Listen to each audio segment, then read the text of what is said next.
Jeremy and Joe with you. We're going to get into some of the Bills' free agent signings, maybe some new targets, the loss of Mac Hollins.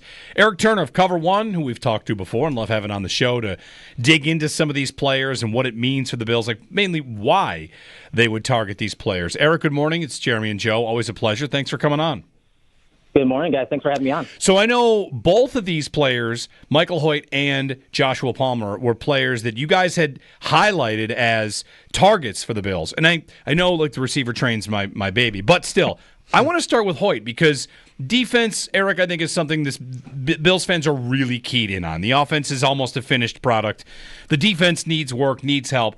And Michael Hoecht is this rarest of players that it's comical, the positions he's played, the sizes he's played at.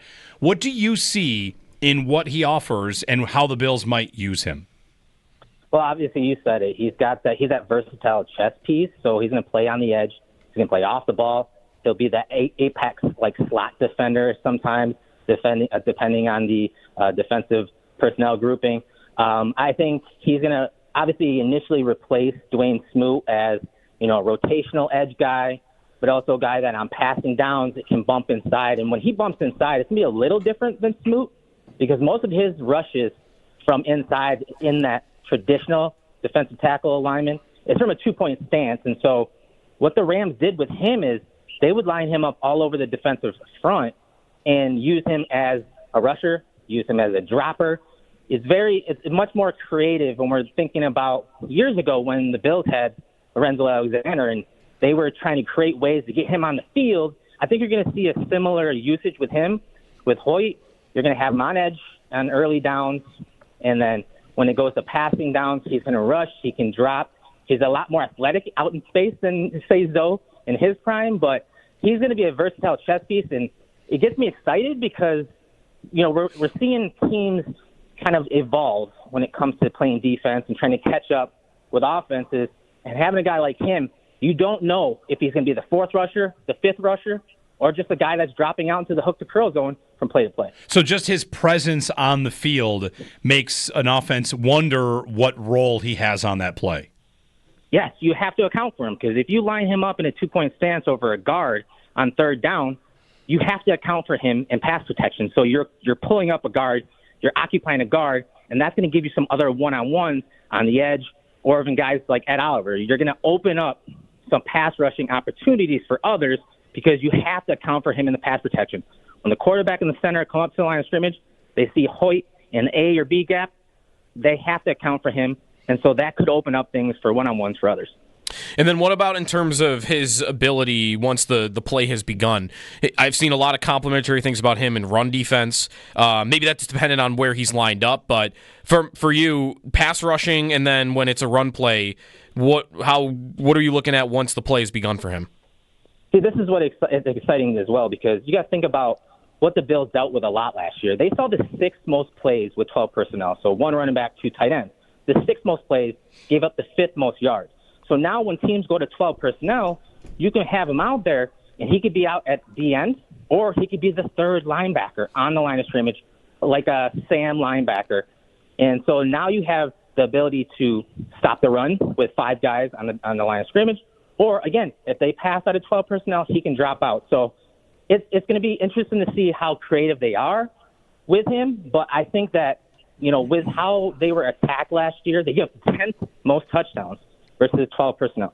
So I think Hoecht is that chess piece that can help you defend that personnel grouping, but also you're not going to lose anything when it comes to either defending the pass or the run. Erik Turner of Cover One. Erik, with all that in mind, like where he can move around, if you're filling out the depth chart or trying to guess what the Bills might do next in free agency, this Hoecht signing wouldn't really, you wouldn't be any less likely to see a defensive end or defensive tackle in free agency or the draft, right? This is just, he's a guy that's a piece of your defense, and from here, the holes that existed before that you were probably targeting still do. Yeah, absolutely. Absolutely. I don't think this precludes you from upgrading any of the defensive line spots. I think when you're talking draft, you're talking free agency, I still think they want to add another D tackle, a pure D tackle. Again, I think Hoecht will take some of those snaps that we saw Smoot. Smoot had the fourth most snaps in the B gap last year. So I think that's going to still carry over, but they do need another D tackle, especially with how Dwayne Carter's season went. They're going to have to add another D tackle. And I think in the draft, I think it'll be more edge. So I don't think the signing of Hoecht really precludes you from making any other transactions at those positions. Mm-hmm. At D tackle, some of the guys that have signed, Jonathan Allen just earlier today, it looks like $20 million with the Vikings, Milton Williams to the Patriots. Poona Ford got a nice deal. Poona Ford, yeah. That's right. Two-parter, Eric. Is there a guy that you saw get signed that you thought, would have done that? And if not, like who else is left right now that you like as a target on the defensive line? Yeah, that's tough because the D tackle position, especially if you're looking for guys that want to play possibly nose tackle, you're not going to really get those flashy players at a reasonable cost. So I think more times than not, if they're going to address D tackle, especially nose tackle, I think it is going to be the draft, just because of how much, like you said, those numbers are crazy. Jonathan Allen, he was definitely a target in a scheme fit and could play a nose tackle, but the Bills can't afford that type of price. So I could definitely see them, looking to add a rotational piece, but I don't see them bringing in a guy that's going to start over Daquan Jones day one.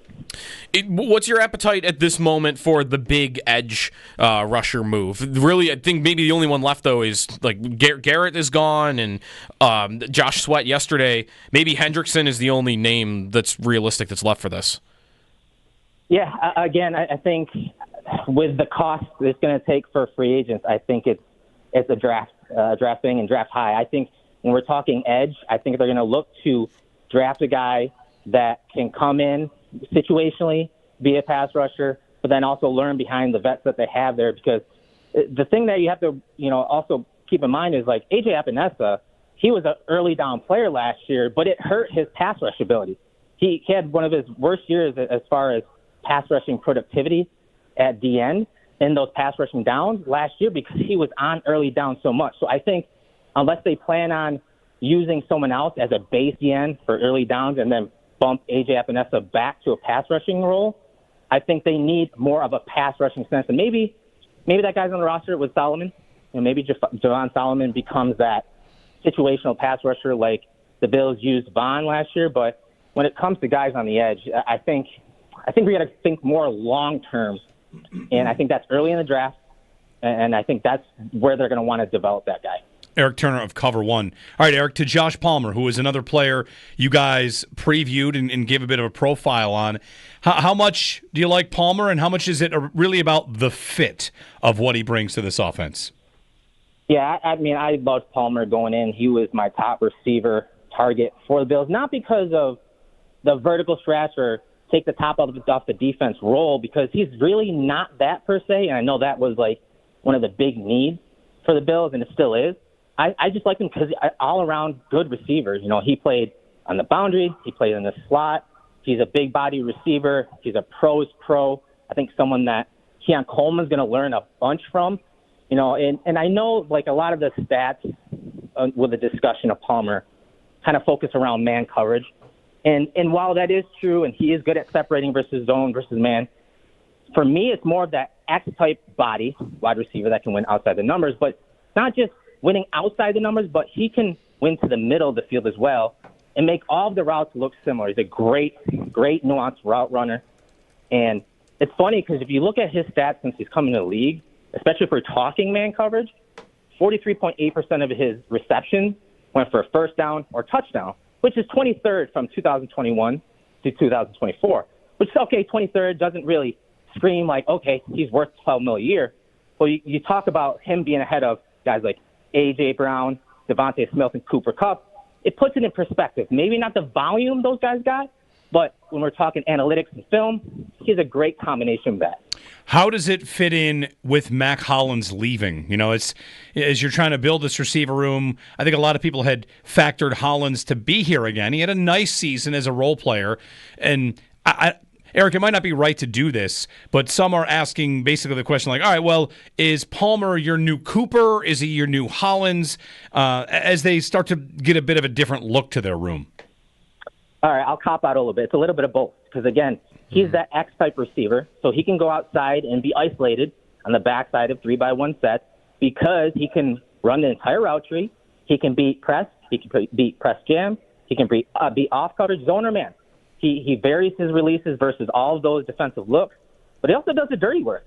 You can see him, just like Matt Collins, blocking in the run game, setting picks and rubs on those mesh concepts and man-beater concepts. You see him doing all the little things that Matt Collins does. The only thing he really doesn't do that Matt did was play special teams. And so I think Palmer is overall a better receiver. Whether you're talking Cooper or Matt Collins, I think he's a better and more overall well-rounded receiver compared to Hollins. And he's going to do a little bit of what the Bills wanted in Cooper as a boundary guy, but also some of the dirty work stuff that, the Bills love on early downs and plays when they're trying to spit the ball out to Shakir on screen. So with that being said, do you feel like with Hollins' departure and Palmer coming in, that maybe they could get away with, okay, Hollins leaves, they don't need to go actively recruit a Hollins replacement, that if it's special teams you're looking for and maybe a little bit of size, that, whether that's, Sal mentioned Tyrell Shavers earlier, that might be a spot that they could fill at the bottom of the roster? Absolutely. And yes, Shavers is a good replacement, but let's be honest, their second-round pick last year, Keon Coleman, does everything that Matt Collins does as well. He can block.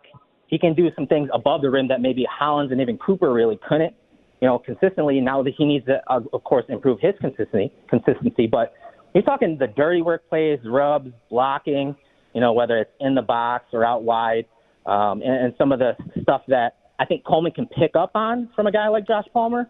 I think that, Shavers and Coleman are those type of guys in that mold, and those are two guys that just learn a bunch from a pro like Josh Palmer.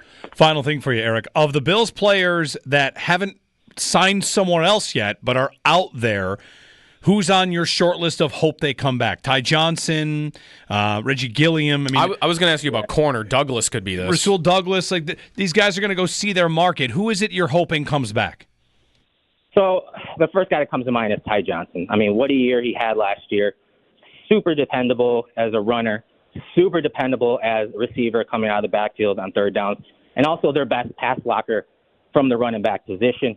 He just made big plays when called upon, and that type of mental toughness is not something that every player has, and he always rose to the occasion regardless of what that occasion was. So Ty Johnson would probably be the guy that first comes to mind. I know there may be some interest in, guys like Kenny Gainwell is another one from the Eagles that played in a lot of big games, big moments. He's a guy outside of the Bills I could see filling that third down role that Ty Johnson has if the Bills are priced out of Ty Johnson's range. All right. Erik Turner, Cover One. You can follow them everywhere, on Cover One, and check out their stuff they do on YouTube. Always great breakdowns. I went right to your Twitter, Eric, because as soon as I saw they got Palmer, I'm like, all right, let me take a look. Let me dig into it with you guys. So great work as always, and we'll talk again soon. All right, fellas. Have a good day. Erik Turner, Cover One. Cover One. They just do great work. Love digging into that stuff.